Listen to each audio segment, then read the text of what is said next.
Okay, we're going to go through the first of these arguments. This is the cosmological argument, and we're going to look at this one from Aquinas, right? There's a billion versions of every one of these arguments. We're going to do Aquinas's classic argument. I think this is one of the most straightforward arguments out there for the supposed existence of a god, right? This is just, look, things don't come from nowhere. There must, we know there's something, so there must be some sort of cause for what exists, right? The universe came from somewhere. Why is there something rather than nothing? God, right? And that's the argument, right? It's just an appeal to, things just don't pop into existence. It's a cosmological argument. It's saying where does stuff come from, right? That's the idea.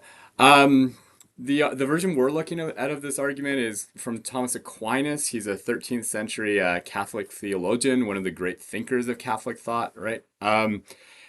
Probably his biggest claim to fame, at least from like a philosophical perspective, is he Christianizes Aristotelian thought, right?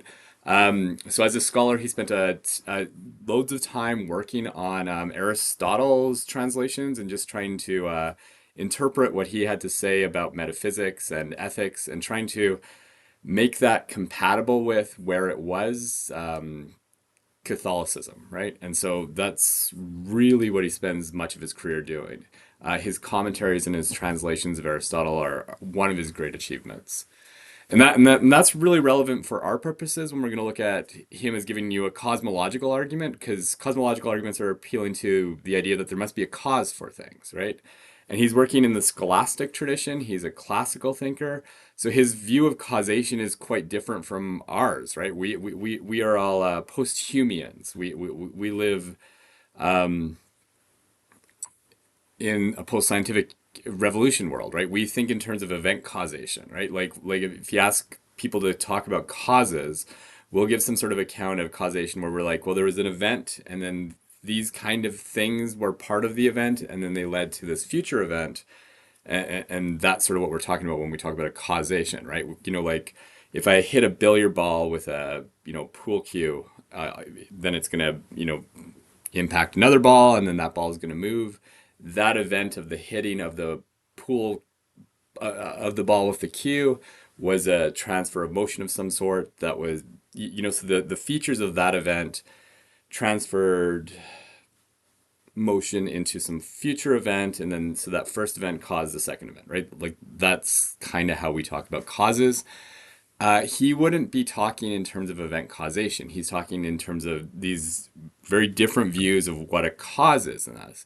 So it's not that he didn't think something like, um, you know, causes happen before the thing that they affect. It's just the way in which he'll think about it and talk about causes are different. He'll talk about causes in terms of like the function of something, the teleology of it, what puts motion into the world. Like he'll have a very different view of causation than we do, and that's tied to he's an Aristotelian scholar. He's working in a different intellectual framework than we are today, right?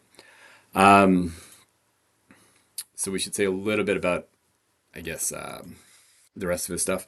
So the argument we're looking at comes from his Summa Theologian, right? And he's giving us five different ways of knowing God. These are five different arguments that are supposed to provide a reason to think that a God exists. We're really only looking at the first three of these, but one way to understand this book, this wasn't a book intended for theologians, and this wasn't a book intended for academics in any sense of the word, right? This is a handbook for missionaries, and they would use this to train Dominican priests, right? And so what he's doing here is he's summarizing and he's simplifying what he sees as very complex theoretical issues in really easy to understand point form language. So this would be one of those books, I guess, like Mormon missionaries today, I think they use books like Preach My Gospel. I think that's what their book's called, right? Or Christians have books like The Case for Christ, or these kind of radical oversimplifications of like quite complicated material, but they're not intended to be, scholars talking to other scholars. This is a book intended for people that are going to go out there and try to lead people to their God, right? So he's downplaying certain kinds of arguments in this book. Like we'll look at the ontological argument later. He's not going to talk about that. He doesn't think that's the kind of thing that's very persuasive, at least not to a lay audience. And he's really gonna focus on what he thinks of as these are the ones that'll get people, right? So cosmological argument. But that's what's going on here. Um, he gives you five arguments, and on like a really brief read, they sound like they're the exact same thing, right? Just said in different ways. They're all again appealing to this idea that things just don't come from nowhere, right? There's if something is the case, there must be a cause for it. So so therefore a God, right? He says, we know there's motion, we know there's change in the universe, right? And we know there's change in an object. So given change, there must be a source of change, right? From motion, we can infer the existence of a God, right? As change occurs, there must have been something that initiates change. He talks in terms of efficient causation, right? This stuff is the way it is now. There must be some sort of explanation that is sufficient to explain what has occurred. We and everything around us is contingent. We don't have to exist. We're not necessary beings in any sense of the word. We are contingent. Given the existence of contingent things, we can infer the existence of a necessary thing, right? So from motion, in order to have motion, you need a prime mover. You need a first source of motion. For efficient causation, you need a necessary cause. For contingent beings like us, you need a non-contingent being, right? The, these are all slightly different arguments. They're appealing to the same kind of principle, right? You don't have stuff without some sort of explanation for why it is, particularly a causal explanation. But really, what he's doing is he's appealing to different types of Aristotelian accounts of causation, right? Again, in the Scholastic view, they had four different types of causes, right? And really, what he's doing is he's just going through those and he's saying, "Hey, look, we all know from Aristotle that there's four types of causes. We know that everything that exists has a cause. So, given that there's something, it has to be the case that one of these four causes accounts for it." And so then he just goes through them all and he says, "Look." Under any causal argument, we can get to God, right? And that's what he's doing. These arguments all have the same sort of structure, right? So if you look at the argument for motion, some things move. Things that move require a mover. Infinite regresses are impossible. Therefore, you've got to have a first mover, right? We see stuff in motion. We see change in the universe. Things that are changing, things that are in motion, must have had a source of that motion, right? They can't just have started moving without nothing sort of initiating those things. Therefore, we conclude there must be an initial mover, a prime mover, right? That's the kind of argument. And these are deductively valid arguments, right? When you spell them out, if their premises are true, the conclusion would have to be true, right? That's one of the, I think, things that's really intuitive and attractive about these kind of arguments. It also means that a single counterexample would be enough to defeat any of them, right? So, if you go back to his prime mover argument, right?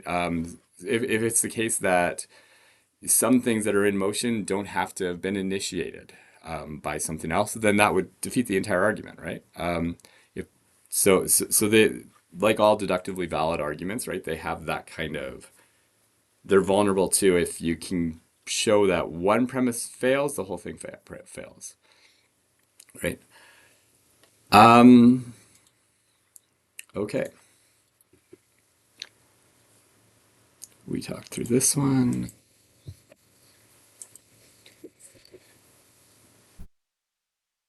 So with the arguments I want you to focus on then, there's three core ones. We want to look at the motion one, we want to look at the efficient causation one, and we want to look at the contingent being one, right? And again, I want to emphasize these are not, he's not appealing to event causation, right? It's not like, given that we are in a state of the universe right now, we know that there was an event that caused this state of the universe to come about. That's not the argument he's giving, right? So for motion, you need a prime mover. He's saying something like, given that there's change in the world, and change might be a better word to think about it in terms of, right? But what he's saying is there's a sustaining source of change in the universe. There's not an initial event that sort of sets things in motion. It's rather more like um, there has to be like like a coat hanger, or a rod on which the universe hangs, right? Like, so if you think about the universe as a coat, the coat itself must be on a hanger, or else it wouldn't be hanging up. And that hanger itself must be on a rod that's, attached in a closet, right? And so, given that there is the coat that's sort of hanging, right, there must be a source of that hanging. So there must be a something that's sustaining its hangingness, right?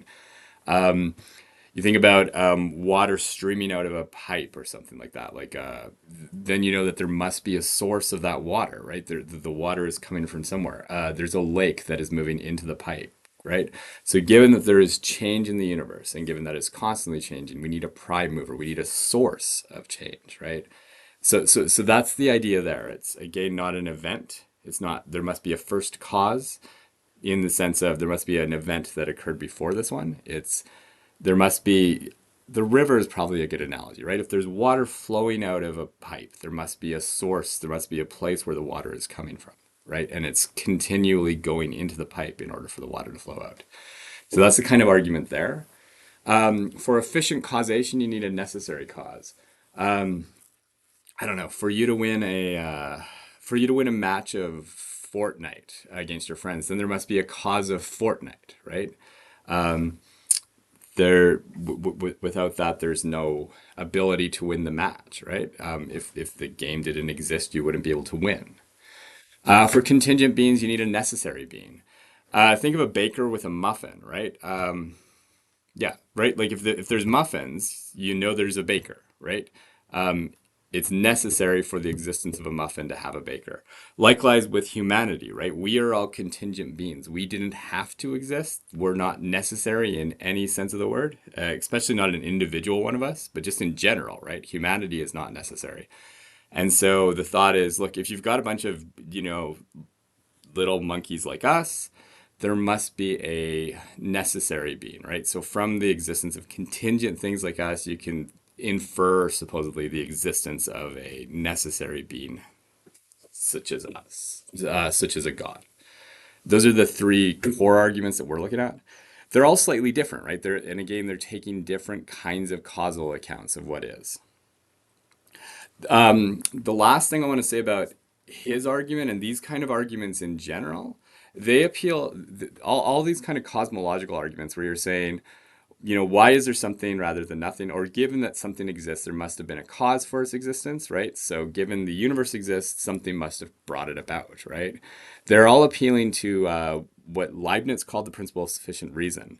There's a sufficient reason for anything that exists or anything that occurs, right? And when we say a cosmological argument, that's what we're saying, right? We're saying this stuff is, and so there must be an account of why this stuff is, right? There has to be a sufficient reason, or there has to be a cause for what is.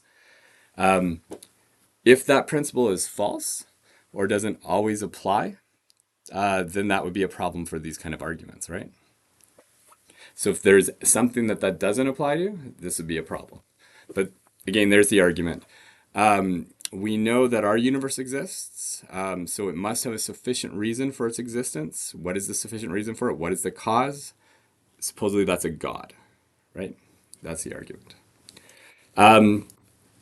Very common way to argue for the existence of gods. Probably one of the more contemporary versions of this argument is what I got laid out here, just an abductive version, right? And this is trying to mimic the reasoning pattern that we've attributed to science in this class, right? So stuff exists, right? We're all going to believe that, right?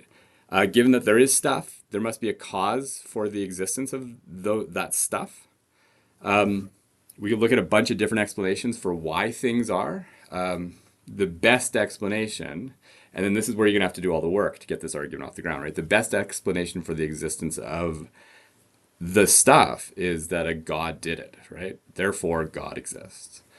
Anyways, any argument of this form is a cosmological argument. See you in class.